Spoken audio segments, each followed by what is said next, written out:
All right, Kevin, back with you. And you know what? You might notice that it's a little bit darker on my screen than normal because right now it is about 5:39 a.m. my time. It's still dark outside. And with my and by the way, John, welcome, man. Good to have you here. Thank you. And and it's dark in your area too, because is that right? Is it dark outside of your place, John? It is. It's like 8 o'clock. Hang on, let me get this bloody microphone in place. That'll be good. That'll help. So it's 8 o'clock in the evening. So I'm It in is. Seattle and you are in Australia.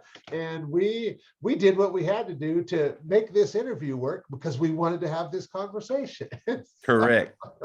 Correct. So we both were committed to doing this, and I'm really excited to have this conversation with you, John. And I really love that you were like, Kevin, how do I pick the person? And I just kind of gave you a little bit of insight because there's I'm sure a lot of people that have had an impact on your life. And I was like, but when you really think about it, and that one person that you were like, I got it.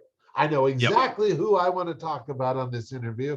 And so what we'll do is I just want to start, you and I met like back in 2014-15 time range. We were in Kevin Nation's family mastermind group together and learning from him, and just man, some amazing people were in that group. And really time flies, man, because I'm just like, man, I can't believe it's been that long since we met. Yeah. It's crazy. Yeah.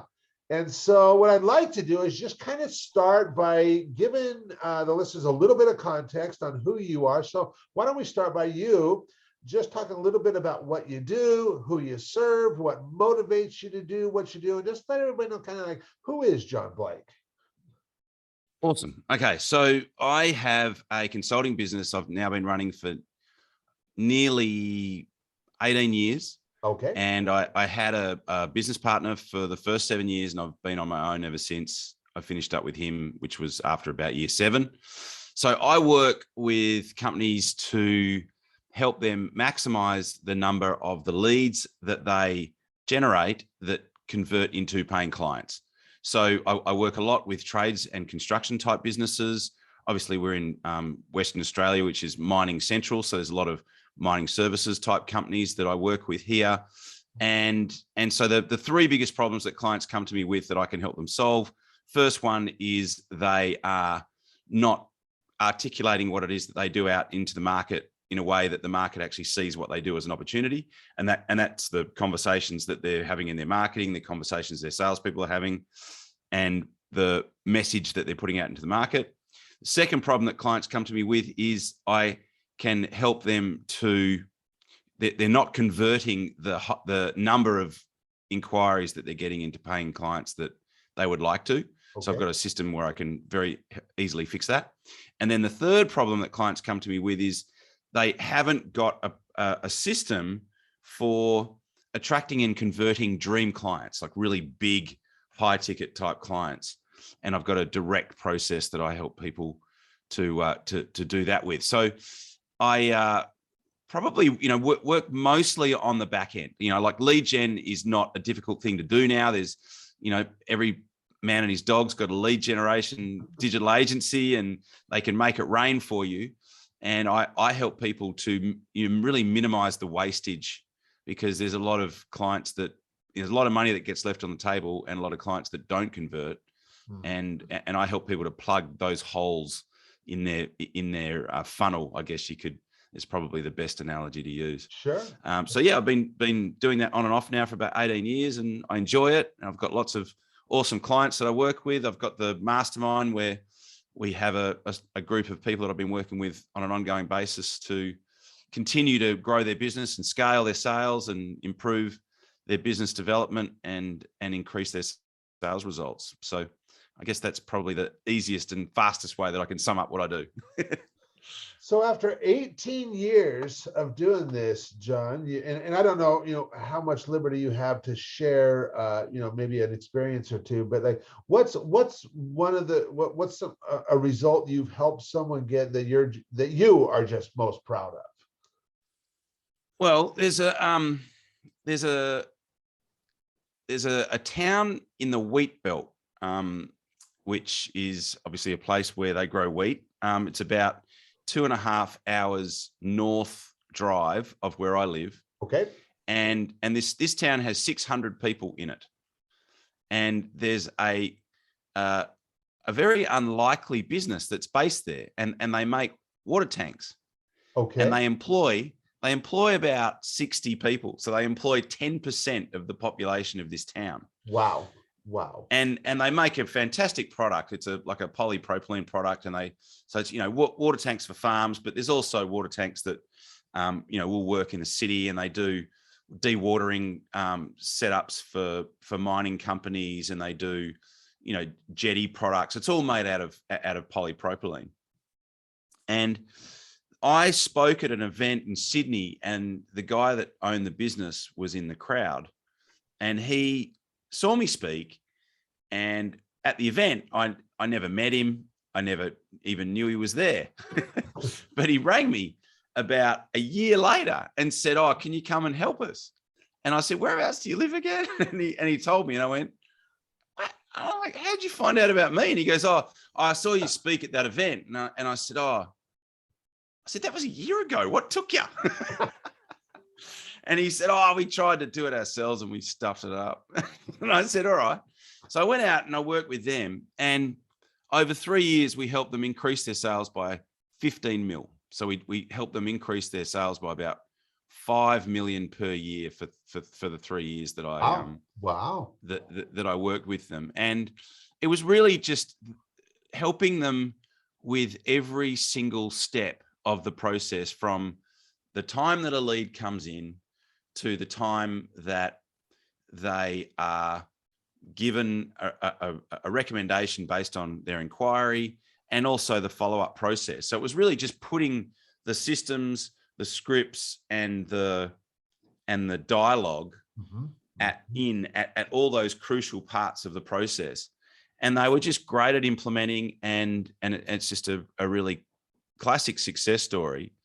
And what's possible when you take away the default setting for a lot of businesses, because a lot of businesses will grow pretty well, without my help. But with my help, you can really put what you're doing on steroids, especially if you've got a great product like they do, a great team of people, young, enthusiastic people, and they took what I said and they implemented it and they got the result. So that one I'm particularly proud of. That is a really cool story, John. That is awesome. And I love hearing about stuff like that because it's just real, it's just real. And so, okay. So let's shift gears just a little bit. And I'm going to reiterate the question for the benefit of everybody listening. Have you ever been introduced to a person that completely changed the course of your life or your business, so much so that much of what you have today would not be possible if not for this person? And yes, I'm really excited to hear your story, your experience around this. And the goal for this podcast is always twofold: to give people like yourself the opportunity to share their story and experience around this, to be able to honor somebody who's had such a profound impact in your life. And also on the other side, for the listeners, I want to motivate and inspire them to place an intentional focus on creating more real, meaningful, rewarding relationships in their life. So with that, John, I'm going to turn it back over to you because I'm really excited to hear your story and your experience around this. Awesome. Well, I think a good way to preface this, and it might not sound relevant to start off with, but it'll make sense in the greater scheme of the discussion here, is when I was in primary school. I've been a surfer. I live near the coast. I've always lived near the coast. Lived in Margaret River for 4 years, and I'm just been surfing since I was 6-7 years old. And when I was at primary school, I was obsessed with surfing. I would talk about it. I could draw, so I would draw pictures of guys surfing along in tubes, and just always all my anything that you could write on had pictures of surfing stuff on them. And I had this teacher in year 5, and he liked the fact that I could draw because I was good at art, but he didn't like the fact that I was obsessed with surfing.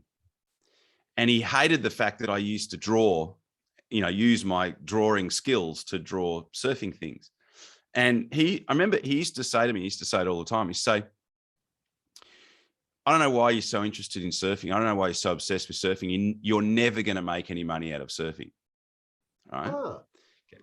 Right. You're never going to make any money. I don't know why. You just get, and at that point, surfing, or people who surfed, didn't have a particularly good reputation. That was the sort of drug smoking, dropout type people. So we'll just leave that there for a sec. So fast forward, went to finish primary school, finished high school, left high school, started a graphic design course, was on my way to university one morning, and I had a very early model Toyota sedan that was my first car. And on the way to uni, I pulled into the service station to get some petrol, and I've gone to start it, and the battery has shat itself. It's not working. So I, at this point, was 16 or 17. Okay. And I didn't have any money. I mean, I had, some money to put some petrol in the car, but I didn't have any actual money because I, 16 years old, only just got my car. And so I went into the service station and I said, look, can I ring my dad and get him to drop you off some money for a battery if you've got one in stock here that, you can put in my car so I can get to university. And he said, oh yeah, just use the phone. So I rang dad and I said, look, can you drop some money down to this guy for a battery? My, battery shit itself. And the guy said, yeah, that's fine. So he puts the battery in the car, and I'm getting in the car on my way to get to university. And this guy pulls in. His name is Barry Young. And Barry was the agent in Western Australia for Rip Curl, Quicksilver, Ocean and Earth. And I knew him because I used to get wetsuits from him. I used to get like a deal, like a discounted deal on buying wetsuits that I could use, when I surfed competitively and all the rest of it. So he sees me and he comes over and he says, oh, everything all right? And I'm like, oh yeah, my battery's died. I've just got the old man to bring some money down, and they've put a new one in for me, and so I can get to university. And he says, he said, what, you don't need a lift anywhere? And I'm like, oh no, it's fine. He's, put the battery in, car starts, so I'm good. I'm good to go. And he said, are you sure? Sure, I can't help you with anything? You don't need a lift anywhere or anything? I'm like, no, it's all good. So I get in the car and drive off. Didn't really think anything about it. But then if I really think back, I could probably, sense that, that he was sort of, you could sort of just see the cogs ticking in the back of his head, and he was sort of, thinking as he was, speaking to me, but that was about it. So I went to uni, didn't think much about it. And then about 2 weeks later, I'd gotten home from being away, and mum and dad said, said, oh, we had a call from Barry Young the other day. And I'm like, oh, really? And they're like, yeah. He wants to talk to you about potentially working for him. And they were just so chuffed. They were so proud that somebody had approached them. I'm just going to have a quick drink of water. That somebody had approached them, to ask if, their son could work there. And so he's gone, spoke to them, and then I end up getting a job working in his agency. So at this point, I'm 17, and I'm sure that there was, some sort of pretense about sales or marketing or sports marketing because effectively that's what that's what you do in an agency. But all I really cared about was getting free gear, like free wetsuits and clothing and stuff like that. But so I worked there for 4 years. I left there and I moved to Sydney, and I became the national sales and marketing manager for a sunglass company called Arnett. And I worked there for 5 years, and we with my team, I had a national team of reps and worked with the guy that owned the business. We grew that business from, I think it was like 1.52 million to 6.5 million within 3 years. And then I left there and I moved back to Perth, and I had my own wholesale agency where I sold Vans shoes and a whole bunch of other apparel and stuff. And so and then I left there, and then when I started the consulting business, all of my first clients, because I'd had 17 years at that point in the action sports or the surfing industry, all of my contacts, I had 17 years of contacts, all of my contacts were in the surfing industry, in the action sports industry. So if I was to track my income, right? And now we're going to think back to that conversation I had with my year 5 teacher, right? Yeah. So if I was to track my income from today, right, all the way back to 1988 or 89 or whatever, when I first started working, I would say that 80% of my income has come from from surfing. So I think back to that conversation I had with that year 5 teacher, and I just think, right, not going to make any money out of surfing. Yeah, right. So Yeah. so he that was like a small business apprenticeship, because we didn't have computers. Like, they taught me how to balance an account on those, the screw-in ledger. Oh yeah. You must remember them, right? Yeah. Where you'd write it all in. Yeah. Right. And we used to write orders on triplicate, like carbonated triplicate, and one copy would go in the filing cabinet, and then the other copies would go in an envelope, and we'd mail them to the manufacturer. Like, there was no email. There was no, there was fax. We had a fax machine. Yep. And that was it. And a telephone, no mobile phones. Yep. But that was like small business. That was like a small business apprenticeship. So they gave me the foundation that I was then later able to use to start my own businesses. And that's, been the, pretty much the compass. What they taught me over those 4 years has pretty much become the compass, not just in terms of in sales, although I've learned so much more since then, but just that foundation of how to run a business, customer service, just the whole bit. It was just such a fantastic grounding. So, Barry and his wife Judy would absolutely be those people that you've just asked me about and mentioned. Yeah. Wow. Yeah. What an awesome story. And when I think about this, that teacher that was telling you, John, you'll never do anything. You'll never make any money out of surfing. Stop, get your head out of the clouds, man. Come back down to reality with us. Yep. Yep. So, and yet look what's happened. And when I hear stories like this, I'm thinking okay, so not only have you done well for yourself, not only have you provided a ton of value for the clients who have placed their trust in you and hired you to help them, but how many other lives have been impacted by the work that you and your clients have done because of who they serve. And of course, we'll never know the real number there, because how can you possibly track that? But it's been a whole lot of lives over the years that have been impacted. And I bring that up because, we've been talking about one relationship here and how valuable that has been. And that is huge. That is huge. And like I said, one of my goals is to I want to inspire and motivate listeners to place an intentional focus on creating more meaningful, rewarding, and profitable relationships in their lives, because relationships are really our most valuable asset that we have. Everything else comes from that. And Absolutely agree.